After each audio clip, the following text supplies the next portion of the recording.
Je vais vous parler de l'inflation parce que quand j'ai repris mes papiers, là, en finissant l'année en 2023, j'ai regardé les enquêtes d'opinion sur ce qui avait le plus marqué les Français. L'événement qui a le plus marqué les Français, c'est l'augmentation des prix tout au long de l'année. Ça arrive devant les deux guerres, en Ukraine, au Levant, ça arrive devant la réforme des retraites et ça arrive devant l'assassinat du professeur Bernard. Donc c'est vraiment le sujet qui les a le plus marqués. Et donc je me suis dit que pour commencer peut-être ce moment économique, il fallait partir de ce qui les intéressait le plus et de ce qui nous intéresse le plus, c'est-à-dire l'inflation. Donc cette inflation, qu'est-ce qu'on peut d'abord en dire? D'abord peut-être revenir sur ce que c'est que l'inflation.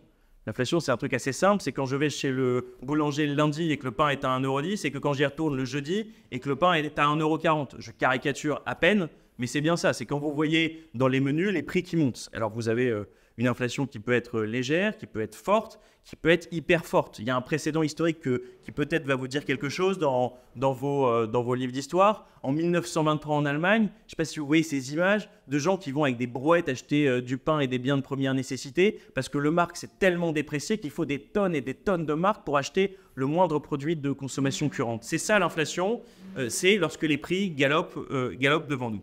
Et puis, des gens de mon âge, moi j'ai 35 ans, on n'a jamais connu l'inflation.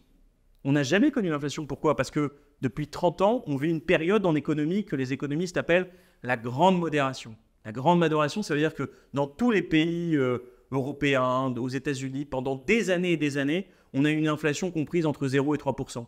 D'accord? Cette inflation, elle résulte de plein de facteurs. Je ne vais pas m'étendre sur tous les facteurs qui l'expliquent. Il y a l'action des banquiers centraux. Les banquiers centraux, avant, ils s'intéressaient au chômage et à l'inflation. Pendant tout un temps, ils ne se sont focalisés plus que sur l'inflation. Donc ça a aidé. Il y a le fait que la mondialisation, avec le prix des biens mondialisés, lorsque vous réimportez des prix de pays à bas coût, vous avez évidemment des prix qui sont plus bas parce qu'ils sont fabriqués dans des pays à bas coût. Et puis vous avez quand même aussi la grande modération salariale. Pendant des années dans les pays européens et dans le nôtre, l'augmentation des salaires, ça a quand même été très lent, voire négatif dans la fonction publique. Donc il y a tout ça qui explique cette grande modération. Mais tout d'un coup, l'inflation ressurgit. On regarde les chiffres entre 2021 et 2022, juillet, 1,5% d'inflation la première année, 6,8% la deuxième. Voilà, donc l'inflation, elle reparaît. Et moi, ce que je veux vous montrer aujourd'hui, c'est que cette inflation, elle est antisociale. Et je vais vous expliquer pourquoi. L'inflation, ça peut être plusieurs choses. Ça peut être vos salaires qui augmentent. Et comme vos salaires augmentent, il y a les prix qui suivent un petit peu. Et puis, il y a une espèce de petite course qui se met en place. Certains appellent ça la boucle prix-salaire, mais disons une petite course qui se met en place entre les prix et vos salaires.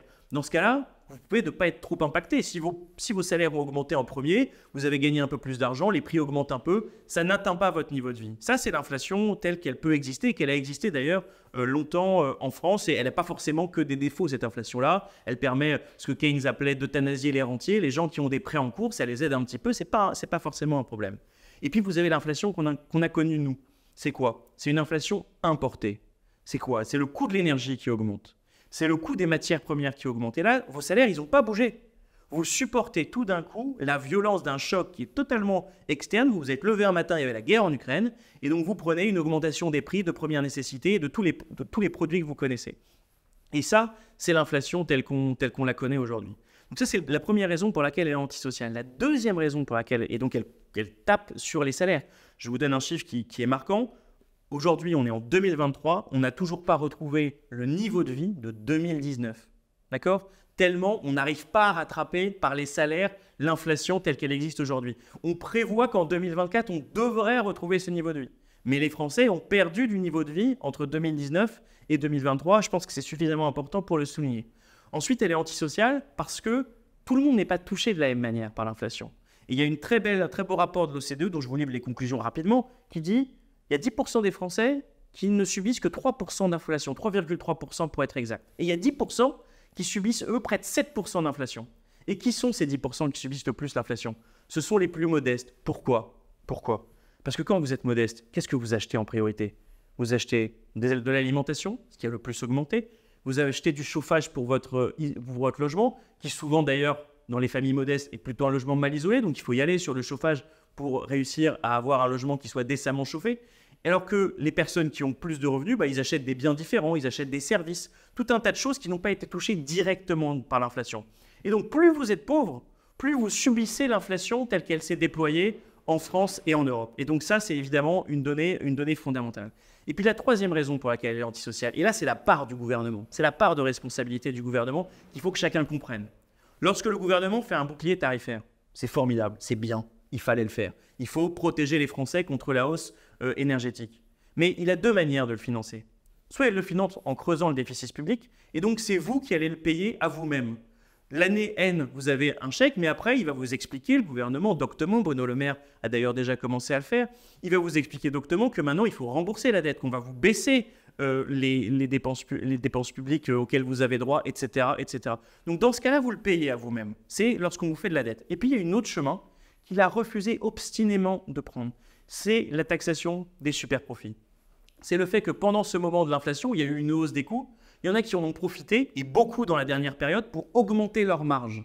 On a parlé de boucle prix-profit. Autrement dit, il y a des gens qui ont profité du fait qu'il y avait une hausse des prix nature, entre guillemets, qui s'expliquait par les coûts, pour se dire, bah, moi, je vais aussi me mettre des petits profits supplémentaires au passage. Et ça, c'est ce qu'on a appelé pour les grands groupes, les super-profits. On s'est battu avec les socialistes pour faire en sorte que ce soit adopté. On a pris exemple sur les socialistes espagnols qui sont au pouvoir, qui l'ont mis en place, et pour dire que c'était possible de le faire. Rien, jamais, fermé à double tour. Le verrou de Bercy, moi, c'est comme ça que j'appelle Bruno Le Maire, a refusé tout ce qu'on lui a proposé, sur ce sujet. Donc voilà pour l'inflation, voilà la réalité de ce qu'est l'inflation dans ce pays. Aujourd'hui, il y a une bataille à mener. Moi, je vous invite à suivre là. On voit toute la gauche qui se lève contre les 10% d'augmentation par les hausses de taxes qui sont prévues pour cette année. Mais il faut se battre pour ça parce que ce n'est pas à nous de payer à nous-mêmes l'inflation que nous connaissons. C'est aux super profits. C'est à eux qui revient de régler la facture énergétique parce qu'en face, ils en ont profité. Donc voilà pour l'inflation. J'espère que ça donne aussi quelques repères sur voilà, la manière dont le phénomène se déploie, la manière dont on peut y répondre. Et si je devais résumer, c'est quelque chose dont l'origine est géopolitique, né des désordres du monde, qui a eu une traduction économique. Et là, il y a eu des choix de certaines entreprises de faire des profits indus. Et c'est ensuite un choix du gouvernement de ne pas aller les taxer qui fait qu'aujourd'hui, on est pénalisé, qu'on dit les Français vont faire un effort, ils vont payer 10% en plus sur l'énergie qui ne sont que des taxes. Voilà pour l'inflation.